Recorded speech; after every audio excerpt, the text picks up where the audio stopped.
제가 이제 수업을 할 때 강조를 많이 하는 내용 중에 하나가 이 부분이에요.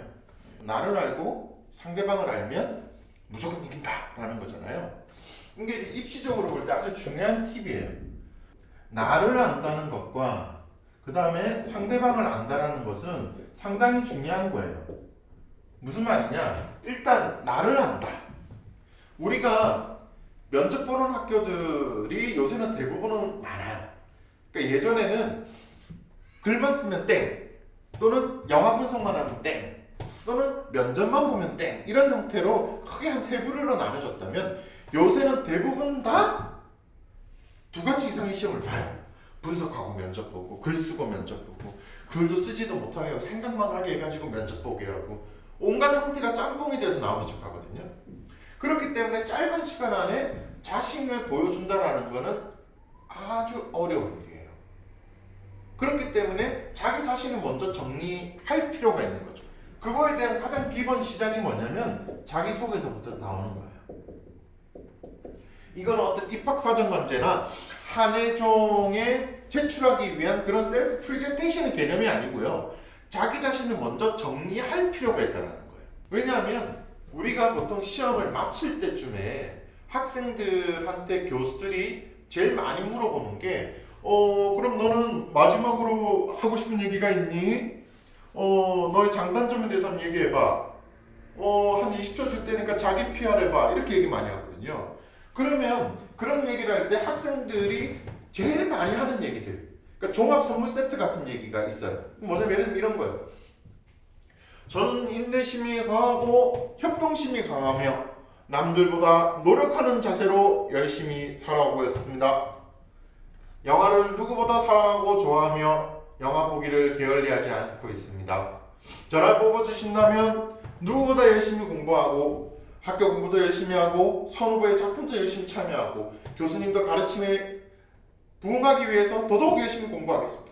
그래서 졸업 후에 훌륭한 영화를 찍어서 한국을 빛내겠습니다. 이렇게 얘기하거든요. 제가 좀 이렇게 우스꽝스럽게 얘기를 했는데 이거는 이제 한 친구 얘기가 아니에요. 여러 학생들이 얘기인 거예요. 그걸 섞어서 얘기한 건데 이 얘기를 한 그 당시의 친구들은 상당히 절실하게 이 얘기를 한 거예요. 진짜예요. 자기는 정말 영화를 좋아하는 거거든. 근데 학습효과라는 학습효과. 교수들이 이제 이런 친구들을 또 이런 친구들 얘기들을 많이 듣다 보니까 익숙해지기 시작한 거죠. 그러니까 그 절실함이 그렇게 절실하게 다가오지 않은 거예요. 이 얘기가 여기에서 말하는 모든 부분을 함축하고 있는 거예요. 그래서 자기 자신을 먼저 정리해 주는 것이 또 해보는 것이 중요하다. 그것은 글을 쓰던 이야기 창작에서도 자기가 봐왔던 거, 경험했던 거, 직접적이든 간접적이든 거기에서 또 파생되는 것들이 많이 있잖아요. 그래서 제가 학생들한테 얘기하는 게 우리가 쓰는 글은 단순히 글이 아니라 삶을 담아내는 중요한 표현 방법이다. 그리고 우리가 쓰는 글은 단순히 글이라 생각하지 말고 그 자체가 한편의 영화라고 생각하면서 공부해야 된다. 이런 얘기를 많이 하는 거거든요. 자, 두 번째로 상대방은 누구냐? 조금 전에 느끼셨죠? 누구? 교수님이에요. 교수님.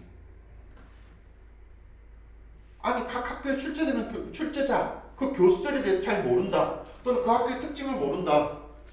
그 학교별 교수들이 제일 많이 하는 게 너는 이 학교 왜 지원했느냐? 이렇게 물어봐요. 근데 한해종에 지원하는 지원 동기, 뭐 예를 들면 중앙대에 지원하는 지원 동기, 동국대에 지원하는 지원 동기, 서울예대에 지원하는 지원 동기 다 똑같아요. 예를 들면 그거는 영화를 왜 하고 싶으냐와 내가 하필이면 왜 이 학교에 지원했느냐의 문제는 다른 거잖아요.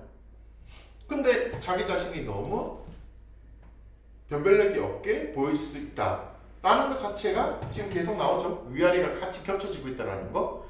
또 출제자에 대한 이해를 한다는 것은 바로 제시되는 문제와 연결이 되는 거예요. 왜 이런 이미지를 냈을까? 왜 이런 문항을 냈을까? 이런 거에 대한 철저한 분석이 안 돼 있으면 망할 가능성이 커요.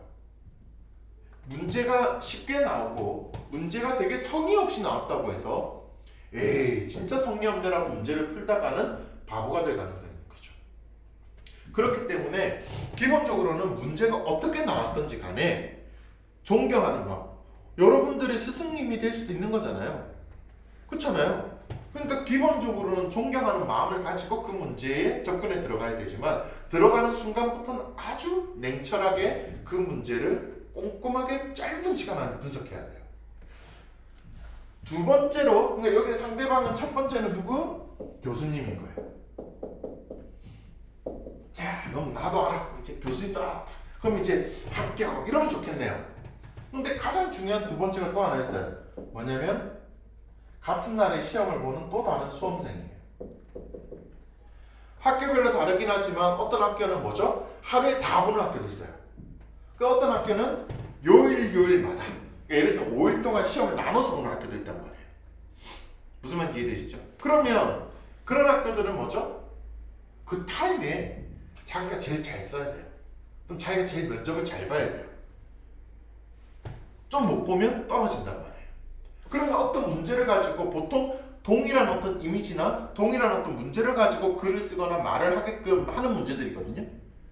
그럴 때, 야, 이런 문제를 보면 보통 학생들은 어떤 글을 많이 쓰거나 어떻게 분석을 많이 하겠다라는 것을 생각해 보는 것도 중요한 거죠. 왜? 아까도 말했잖아요. 뽑는 인원은 한정되어 있는데 남들과 비슷하게 얘기하거나 누구나 볼 때 똑같아 보이고 교수님들의 학습 효과로 인해 가지고 평범하게 보이는 그런 대답이나 그런 생각으로는 합격을 하기 힘들거든요. 근데 이런 것들을 제대로 하기 위해서는 당연히 뭐죠?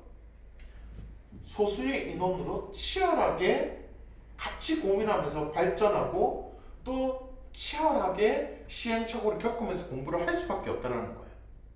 그래서 이 부분과 관련돼서 이제 구체적으로 여러 파트로 나뉘어진 공부들이 어떻게 진행되는지에 대해서는 또 앞으로 설명을 드리겠지만 이거는 정말 중요한 거예요. 여러분들이 앞으로 이거는 사실은 영화과 입시뿐만 아니라 어떤 공부나 앞으로의 인생에서도 되게 중요하다고 저는 생각하거든요.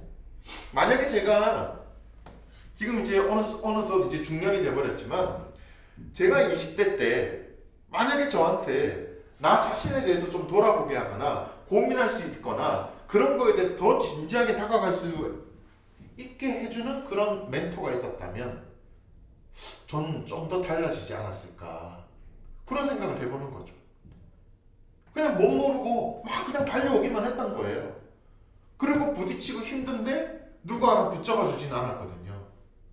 그렇기 때문에 이런 공부라는 것은, 이런 입시라는 것은 항상 붙잡아주고 하지만 자기가 또 걸어갈 수 있게끔 만들어주기 위해서 계속 이 관계가 긴장감을 유지하면서 공부해 나갈 수밖에 없는 거죠. 그런 측면을 좀 더 냉정하게 살펴보면서 입시를 준비하지 않으면 결코 합격을 할 수 없다는 것을 꼭 유념하셨으면 좋겠어요.